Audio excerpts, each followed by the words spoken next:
பரலோகத்தில் வீற்றிருக்கிறவர் நகைப்பார், ஆண்டவர் அவரை பார்த்து இகழுவார். கடவுள் இந்த உலகத்துல மனுஷனை பார்த்து சிரிக்கிறாரா, நகைக்கிறாரா? ஏன் நகைக்கிறாரு அப்படின்னா, ஐயோ இந்த மக்கள் நாம ஒன்று நினைச்சா அவங்க ஒன்று செய்யறாங்க, செய்யறது இல்லை மட்டும் அவங்க பெரிய ஞானியை நினைச்சுக்கிறாங்க. இப்போ கூட பாருங்க, நாசா வானத்துக்கு அனுப்பிட்டு இருக்காங்க. எப்படியாவது ஒரு கிரகத்தை பண்ணி அங்கே போய் நான் வாழ்ந்துணும்னு நிற்கிறாங்க. மனுஷனை கொண்டு போய் அங்கே உட்கார வச்சணும்னு சொல்லிட்டு எல்லாம் மஸ்க்கு பிளான் பண்ணிட்டு இருக்காரு. இன்னும் ஒரு சிலர் பூமிக்குள்ள எப்படியாவது போய் பூமிக்கு ஆழத்துக்குள்ள போயிடணும்னு ரொம்ப ட்ரை பண்ணிட்டு இருக்காங்க.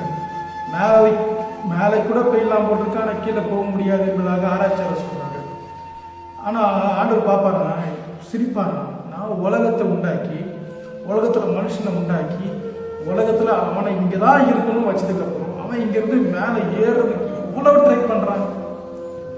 வேதம் சொல்லுது, அவன் மேலே ஏறி போனாலும் நான் அங்கவே இருக்கிறேன். நல்லா 139 சங்கத்தில் நீங்கள் பார்த்தீங்க அப்படின்னா அங்கே எழுதப்பட்டிருக்கு, அவன் பாதாளத்தில் படுக்கப்பட்டவன் அங்கே இருக்க, இங்கனால கடவுள் இருப்பாரா சொல்றாரு. அப்போ நீ மேலே ஏறிலாம் நினைக்கிறீங்க, ஏற முடியாதுன்னு வேதம் சொல்லுது. போய் அங்கே போய் உட்காந்துக்கலாம், அங்கே போய் உட்காந்து குடியேறலாம், போய் அங்கே போய் உட்காரலாம். ஆகாயத்தில் ஏறி போனாலும் எனக்கு தெரிஞ்ச வரைக்கும் வேதம் சொல்லுகிறத படி பார்த்தா இன்னொரு கிரகத்துக்குள்ளெல்லாம் போய் ஒரு மனுஷனால கண்டிப்பாக வாழ முடியாது. அது பெரிய ஒரு போராட்டம், கண்டிப்பாக முடியாது. இது வேதம் சொல்லுது, நான் சொல்லலை. ஆண்டவன் இந்த உலகத்தை மனுஷங்களை கொடுத்தார், மனுஷனை இந்த உலகத்தை ஆளும்படி சொன்னார். ஆனால் அவர் ரெண்டுமே செய்யலை. இந்த உலகத்தை ஆளுகிறத விட்டு இங்கேயே ஒன்றும் இங்கே ஒன்றும் நடக்கலை, இங்கே ஒன்றுமே இங்கே ஒன்றும் ஆகலை.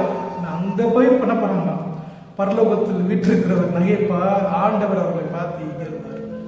ஏன் இகழ்றாரு? நீ என்னோட பெரிய ஆளாக பார்க்குறீங்க.